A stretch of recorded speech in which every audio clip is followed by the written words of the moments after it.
Uyazibuza abanye abantu benza ngani? Ufunde nabo, usebenza nabo, baphila impilo ephezulu. Impilo kubo ilula. Kuwena kulikhuni konke. Kunemfihlo ethile. Isithwalo senyoka. Manje khohla okunye. Ikhona inyoka yemali. Ibeke endlini yodwa ikwenzele izimanga. Futhi le kaBabu Dokotela ayinabungozi. Siyatholakala eNedbank House eThekwini noma sishayele ku 082 459 1816 noma ku 076 55 58577. uBabu Dokotela indlondlo kwezokwelapha.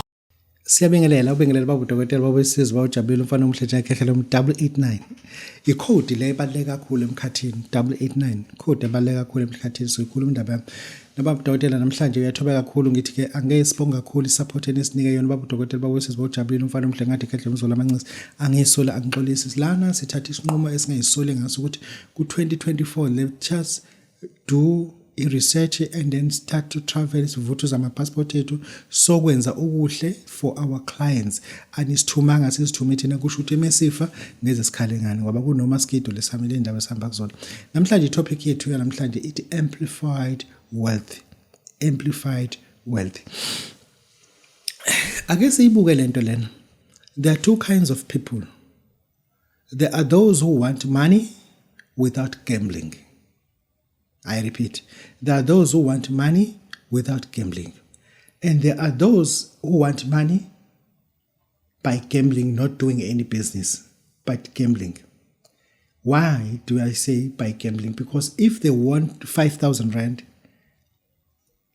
within 3 days they'll go back again to win another 750 rand after playing with 200 rand. They'll go back again to win another 25,000. There are people abasebenza gambling kuphela and then abana mindset of doing business because business is the only thing that guarantees someone else to have wealth. But gambling, it can never accumulate wealth around you. Never. Now, I need to talk about amplified wealth. Amplified wealth, someone says, Babu Dokotela, I don't want to be rich. I'm old enough now. But I need to leave wealth and legacy for my children. Wealth can be left behind, but you can be rich, but your children can be wealthy. I understand. Then you have to do something for that. You cannot be seated in gambling fraternities, gambling cell phones, doing this, doing that, doing this. No, cannot do that. We have to do something. But, kunomuntu othi Babu Dokotela, ngisebenza eposini and then I'm retiring now. I've been working at post office for 32 years, but I need to accumulate wealth for these children and my grandchildren as well, because your grandchildren, they are very, very important because yona nto uNkulunkulu akrowna ngaye kumusa ukhulile. Angakubusisa nje uNkulunkulu ngengane, ingane it's normal, but umzukulu, it's a cherry on top. We have done well on earth, but now we're blessing with this. Not with man, but I should fully understand. Now, uti ubusebenza army, and then you got shot with deployment at Chad, and you can no longer work, and then back border. And which means you are already, na 56 years, you were 4 years to retire. Thereafter, utole malzako, but now you want to accumulate wealth for your children. This is what to do when you come to Babu Dokotela. I'll give you 2 things. Choose one. You get me 2 eggs. I repeat, 2 eggs. It must be amaqanda edada abi 2. Just 2. If you cannot get that, you get me 1 egg. A native egg. A native egg iqanda elizalelwe inkukhu ekhaya. Cela lelo qanda bakunike lona. It is a native egg. Lelo qanda lelo uzanalo kuBabu Dokotela. Ngizokwakhela i-wealthy that you can udlulisele even kwizolwane sakho. Uma usufika lana sofike sibulala imbuzi. Embuzini, all we want, this is what we want. Sifuna inhliziyo. We want the heart. Sifuna isibindi. We want the liver. Sifuna iphaphu. We want the lungs. The goat must be white in color. If you are a man, you must get a female goat, a male goat, And thereafter, if you're a woman, we must get a female, togas, insikazi, imbuzi ey'nsikazi, female figured god. Thereafter, mase siyakwakhela-ke lento le. Lento lena uma yakhiwa kuwena, ngesikhathi imbuzi ibulawa kufuna uyibambe ngemlenze yombili wena personally uzi-involve uzi-indulge ukuthi you really accept this. You want the universe to help you with this. And guess what? If you did that, we slaughter the goat, we harvest all those organs from the goat, and thereafter I want you to get me fruits, multi-mixed fruits. I want you to get sweets. I want you to get a paper which is A4 size. You're going to be writing, not typing. You're going to be writing your name, surname, everything about you, and nokuthi ufuna malini, of which is not less than 2 million. Because I did a ritual for somebody else, and then when I look at the paper, and then she wrote 750,000. I said, no, you have to start right again because you are not serious. Lana, we are invoking serious power of money. We are commanding serious spells now. Write anything above 2 million. It can even reach up to 250 million, but write something serious. When you want this, guess what? I did make a call yesterday speaking to someone in Francistown, in Botswana, that I need to demonstrate with one person in Botswana who's going to be filthy rich. He said, Babu Dokotela, make me. I said, come to Babu Dokotela, bring me a car or 120 pulleys, of which is 150,000 rand, 120,000 pulleys, or bring me a car. I will make an example. You'll be the first richest person in the rest of Francistown. Leave alone Botswana, in the rest of Francistown. Because this thing we can certainly guarantee it. Thereafter, once you wrote all those things, you document all those things down, we are going to find a place where we are going to bury this. After 7 days, we are going there again to recover what we left. Guess what? What we are going to recover, it is so potent. It is so potent. It's so potent.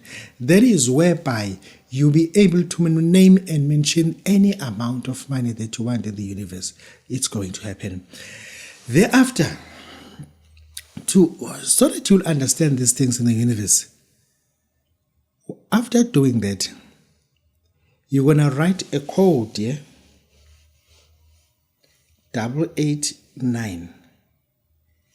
For 7 days, and then write it in the morning. Every time before you sleep, write that code. But you are not mandatory to write it. Unless you are comfortable about it. With a code, without a code, it can always work. But the code is like a turbo to make it drive fast. It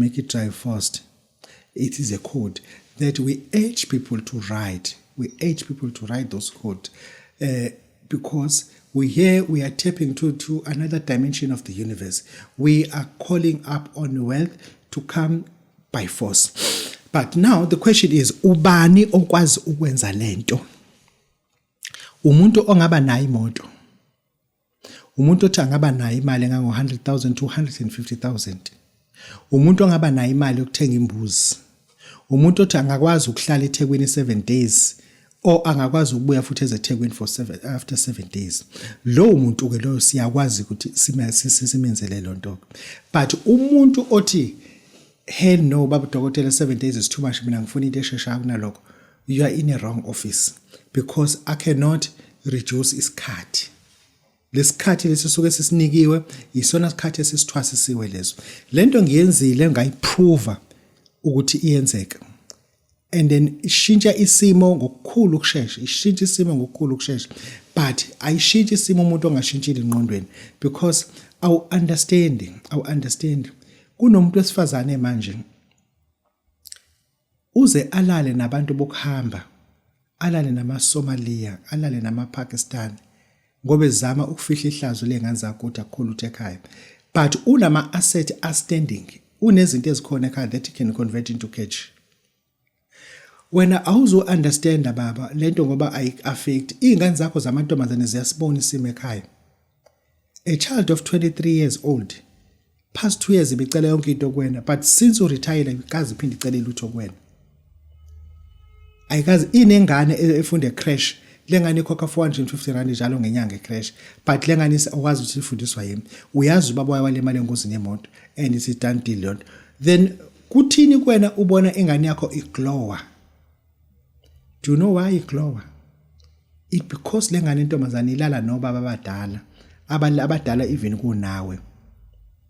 Zibhlungu into ezenziwa ke obaba abadala abanemali ezinganeni zamantombazane, because when I understand ngwasemakhaya mhlambe o ukhuliswe ngenkolo yensindiso kunezinto ongabanga expose kusona. Funa wazi ukuthi njoba uhleli phezulu kwezinto engabe zisiza ingane zakho. There is why ngithi mina ngiphumela eminyango njengamanje. Buku udongo uthi njani, pende uxebukile. Usebenzile waze wa retire, awukaze uplastele udongo. Buku gijima intulo odongweni lakho. Kodwa wena ubaba kwagijima amaqhimlilo odongweni lakho, kodwa uba namhlanje uretire. Uthola imali ewumsangano.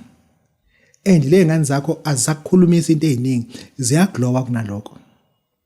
Uma wazo ziyamthatha zomgeza ikhanda esaluni, abuye futhi emuhle esaluni. Imali ziyithathaphi. Awazi wena into eyenziwe enganeni zakho ukuze uthi zithole imali. Labo baba laba abalalwa nezingane zakho, abahamba nezingane zakho, abenzi into wena okwawayenza. Ingane yakho ikihambe nalo baba baye endaweni ethize ngeke ngisho igama layo, bafike lapha benzi into wena ongakazi uyicabanga. Ingane iyenze lento kodwa ibiza ukuthi umphalazo ubuya la. Kunalento engane ekuthiwa incele ngeke ngikwazi usho yini. Ingane indoda ihlala igxamalaza ngingane yakhe iguqe la. Ngikhuluma ngengane mina ka principal. Ngikhuluma ngengane mina umuntu ofundile. Ngikhuluma ngengane umuntu okade eyimanager emayini. Iguqe ingane. Iguqela umuntu ongeyilutho. Ingane yakhe ayikazi ukuguqela even ikunika ukudla, kodwa because of wena le mindset onayo, ingane zakho zihambe ziguqela baba bezingabazi. Zizenze lento ekuthiwa ziyenze. Ivuke lapha ingane ithatha u10,000 ihambe. Imuthatha futhi uthatha uhlwithe ngoba iyayinyanya into eyenzile. Iyayinyanya into eyenzile. Azafona bathi hey wahamba wamsavalelisa athi hayi no ukuthi bese kushaya isikhathi ukuthi ngolanda ingane esikoleni. Anyway ngibongile ehova ungisiza, we are God sent.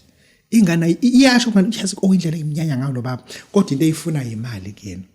Engisho ukuthi zibuke lezi zinto lezi because lezi zinto ziyenzeka and zenzeka every day ziyenzeka lezi zinto. Ingane zethu zihamba indlela kade singazihamba because wena mzali uretire manje, wenza into yomsangano, wathenga ama-sport cars ongawadingi, wathenga yonke into yomsangano. Namhlanje zinodust la umuntu uzisa kwa we-bikers ivela abayifuna ngazi bayifuna ngo-18,000. Awu understand ukuthi iPorsche ayibambe kanjani iveli. Buza Babu Dokotela. Bina bengithenga ama-Porsche awu2 ngithemisa ngathi ayisayibambe iveli yanto because no one wants it. No one wants to buy it back. Engisho ukuthi namhlanje ustuck nento ushawa amahloni ukuthi ungihambisa imoto yakho ka750,000, bathi ka i-bikers bangithatha ngo45,000 and awuthola rate lokuthi ingami ihlala. Indeed izohlala ngoba wena ufuna ukubona kwenzeka kanjeni. Ingane yakho namhlanje ise-race, awazi ukuthi yenzani nobani, but ingane yakho izobuya iphethwe mama. Ngoba wena into ebalekile ukufaka iweave ebizayo ekhanda. Into ebalekile ukulungisela ekhanda ujova ibotox ebusweni. Kodwa ingane yakho izobuya iphethwe because izothi ma ngangisaba ukunihlupha ngoba ngase ngibothi ngisicefe ngishiya ingane eziwuthula ekhaya ngiyafunda kangithi ngiyayizamela. Today ingane yakhe ilale nabantu base Northern Africa yathola a different HIV strain esingalapheki eSouth Africa. Uzozincwaba izingane zakho because lento esithi thina idedele, sithi idedele ngoba vese le moto owana awuyisebenzisi, le van leli awulisebenzisi, le photo vehicle awuyisebenzisi. And after uzozincwaba ingane zakho. And kuzoba buhlungu futhi because le video izofika kuwena, izofika enganeni yakho ese-race, ingane vese ningasayiqedi. Izofika enganeni yakho onayo endlini ena 24 years ivese ningasayiqeda. because iyazi lento ukuthi ikhuluma naye iyona ephila lempilo iyona egoqela babengabazi igoqela even amandiya nentambo eziyinqwaba la iwagoqele iyenze lento ekuthiwa ayenze ingane yakhe igoqe ibambelele embedeni yenze into ongazi ucabanga ukuthi okwenziwa ingane namhlanje zenza i-anal sex because of abazali bazo they never plan ahead or understand ukuthi i-anal sex imhlukumeza kanjani umuntu wesifazane anal sex imhlukumeza completely umuntu wesifazane because she is irresponsible for it ngoba umncengele lo muntu uthi amncenge lo 5000 uzomnika yona uthe uma unginike anal ngizothatha ngapha lokho ngizokhokhela u500 rand ku anal sex uzokhokha 5000 ingane ibone lo 5000 icabanga into ezozenza ekhaya mase ithatha wona 5000 mase thabambe lo dongweni angifuni ukukhuluma i-channel ibuye nazeke engisho ukuthi nje wasikhuluma nje nge-wealth amplified you amplify it or wealth buried or wena i-wealth yakho uyayigqiba and uzoyigqiba kumwenza kanje Babu Dokotela Babu Sisibojabule mfana umhlekhe lento engikhuluma ngayo ngiyayazi ingane zifika kumina zitestify into ebuhlungu ngabi ithi Babu Dokotela thuthi yangani noma nginamaphayizi noma ngayinani angizizwa mangiye toilet ngiqala ukulalwa ngemuva ngineminyaka emingaka ngoba ekhabe ukuthi nokuthi well lana sikhuluma nawe njengomzali sikhuluma nawe njengengane engifuna uyithathe le video lena uyithathe i-decision ukuthi are you continue with this or you challenging your parents about this because you can no longer afford this anymore. You can no longer tolerate this because anal sex destroys people. Abantu abanye bagcine befaka ama-pampers at the age of 45 because of anal sex but destroyile abantu besifazane. Abazali babo they never use their mindset and their mentality and babe egocentric babe egoism bazicabangela bona kuphela. Namhlanje kunjani Babu Dokotela Babu Sisibojabule uma ufuna ngikwakhele lo msebenzi you rather bring a car or you bring 150,000 ngikwakhele lento le ingane zakho zingaphinde ihlupheke. Siyabonga. Uyazibuza abanye abantu benza ngani? Ufunde nabo, usebenza nabo, baphila impilo ephezulu. Impilo kubo ilula. Kuwena kulikhuni konke. Kunemfihlo ethile. Isithwalo senyoka. Manje khohla okunye. Ikhona inyoka yemali. Ibeke endlini yodwa ikwenzele izimanga. Futhi le kaBabu Dokotela ayinabungozi. Siyatholakala eNedbank House eThekwini noma sishayele ku 082 459 1816 noma ku 076 55 58577. uBabu Dokotela indlondlo kwezokwelapha.